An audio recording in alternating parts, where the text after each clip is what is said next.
আপনি সুস্থ থাকতে চান, একটি কথা মনে রাখবেন, সুস্থতা প্রত্যেকটা মানুষকে অর্জন করতে হবে। এটি ড্রাগ স্টোরে, ফার্মাসিউটিক্যাল ইন্ডাস্ট্রিতে বা কোনো হসপিটালে কিনে পাওয়া যায় না।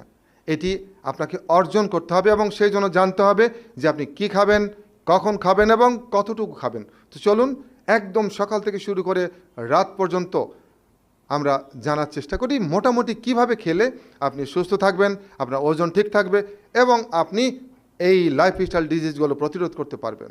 তো শুরু করি। ভোর 6টা দিন শুরু হলো। আপনি ভালো করে ব্রাশ করুন, এরপর হালকা কুসুম গরম 1 লিটার পানি পান করুন। অভ্যাস যদি না থাকে 1 গ্লাস 2 গ্লাস করে শুরু করুন, ধীরে ধীরে ধীরে ধীরে ধীরে অ্যাডজাস্ট করতে করতে 1 লিটারে পৌঁছবেন। এবং এই যে হালকা কুসুম পানি, এটি একটা চমৎকার ডিটক্স হিসেবে কাজ করবে এবং আমরা জানি